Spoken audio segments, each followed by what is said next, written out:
Hello, Marvel fans. Nabil6901 here, and welcome back to another Avengers Infinity War action figure review. You might be thinking, Nabil, what the heck are you doing with an empty box? This is stupid. I'm not going to watch this video. But, of course, what we're going to look at is the Thanos Build-A-Figure. But before we do that, I just want to make sure and show you guys that he comes, of course, one part comes with each one of these figures minus Iron Man. As you can see, it's numbered here, all the different pieces, and then of course 1 through 6 on the 6 figures that contain each piece. So there's a look at the box. We can get that out of the way, and we can focus on the main thing, which is the Thanos Build-A-Parts. I have all of the parts right there, all 6 pieces. Looks great. What we're going to do is we're going to build it all together, and then we will take a look at this glorious figure. Alrighty, so here's Thanos all built up, and he looks really cool. Like, I'm really digging this figure. Let's go over the articulation here really quickly. He has a ball-jointed head. He can look up that much. He can look down that much. It's not a whole lot of range movement for up and down. Of course, he can go all the way down with his head. He has hinge shoulders that basically move about that much as high as it'll go. He has swivel biceps. He has hinged elbows. Same here. Swivel wrists with a hinge as well. And they move pretty flexible. It's not like it's stiff or anything.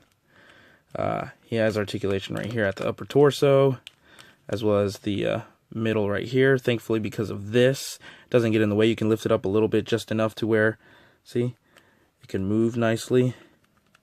So that's excellent. Of course, he has hinged hips.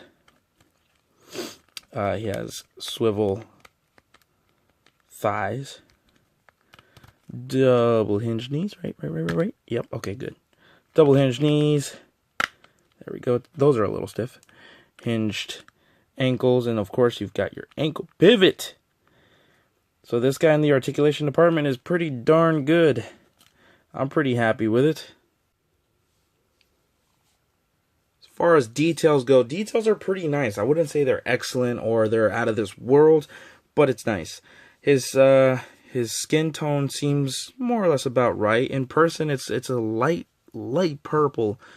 Here, let's zoom in really quickly here. Okay. So head sculpt wise, it's not bad. The only thing is, I find like some details missing, especially like right here. Like in person, you can see that they sculpted the chin part, but it's like, eh. And then I feel like with the eyes, they tried to use that face print technology, which isn't bad. The sculpt of the face is nice. It's just, I feel like with the eyes, they needed to do something in order for it to stand out more, which, at least on camera, it looks decent, but in person, it's just not the same. And his head seems a bit small for his ginormous body. But, like, for instance, the detail on the chest, as you guys can see, is pretty good. The arms have that same sculpting as his chin does and all that stuff, which is nice. I do like the body armor. It's really, really good. And on camera, for some reason, it looks more golden in person. It's kind of like a light, silvery mix of silver and gold type of color. The texture, though, here, the little ridges are very nice. I do appreciate that a lot. The belt looks good. The arm here, his pants, these let's just call them knee pads for now, look nice. His boots look good, and they have some nice detailing. If you guys can see there, they look really, really good. I'm very impressed with this figure. It's pretty great. Right? Of course, the Infinity Gauntlet. The Infinity Gauntlet looks cool. In person, it looks more like a bronze, but it's not bad. It looks good. The Infinity Stones look good as well for what it is. I like of course, the detail here and up here look very nice. The articulation on it is very good as well. You could get them into like a nice crunch fist like that. So it's really good, I think. It would be kind of cool if they give you the option of like exchanging the Infinity Gauntlet with just like another one of his regular arm without it. But I mean, in the detail department, man, this thing looks really good. I'm pretty happy with it. Now, really quickly, I want to give you guys a comparison to some of the Marvel Cinematic Universe Build-A-Figures that have been released. First one I want to compare him to is Ultron. They pretty much stand at around the same height. Now, I know Ultron was really huge, but I'm really curious to see if Thanos really is supposed to be taller than Ultron, at least in the cinematic universe. I think they look cool side by side, so that's kind of cool. He's the Avengers 2 villain, and Thanos is the Avengers 3 villain, so they kind of look cool next to each other. The next figure I want to compare him to size-wise is the Hulkbuster from Age of Ultron. Of course, as expected, the Hulkbuster still is taller than most Marvel Legends figures, including Thanos. Thanos is literally right there. So yeah, it looks very interesting to pair these two up.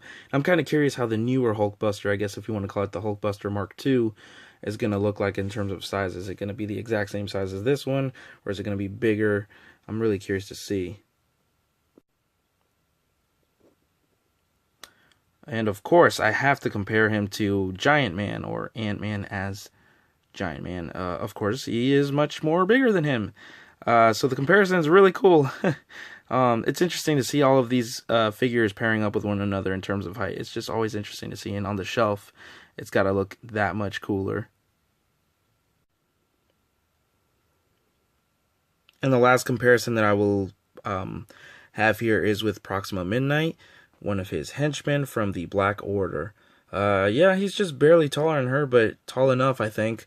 I'm pretty sure this is movie accurate as well, so these two side by side, it's going to look very nice on the shelf. Alright, you guys, I hope you have enjoyed this review. This pretty much concludes my review on the Build-A-Figure, which is Thanos. It's a really cool figure. I definitely think it's another Build-A-Figure that's worth adding to your collection.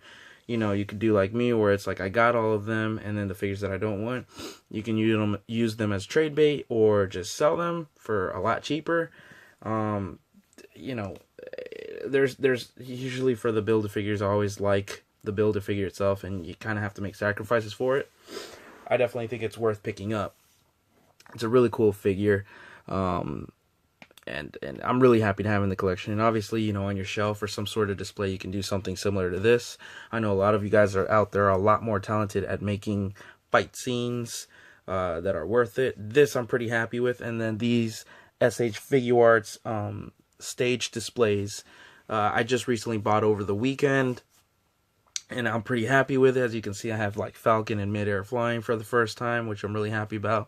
Spidey in kind of midair, you know, doing his thwipping or whatnot. So I'm pretty happy with all that stuff too. And you know, you can do little things like this. And if you guys have some dioramas, it'll definitely make everything look, a lot better than normal. So please comment down below, guys, and tell me what you guys think about this. Hopefully you guys have enjoyed this review. Make sure to give this video a nice thumbs up, the subscribe button for many more reviews. I have reviewed Cap, Spidey, and Proxima Midnight, so make sure to check out those videos. I also reviewed a Lego set, the Outrider Dropship Attack set. Make sure to check out that review as well. Follow me on my social media accounts, Twitter and Facebook at Nabil6901. So thanks so much for watching, guys. Until my next review, have a marvelous day.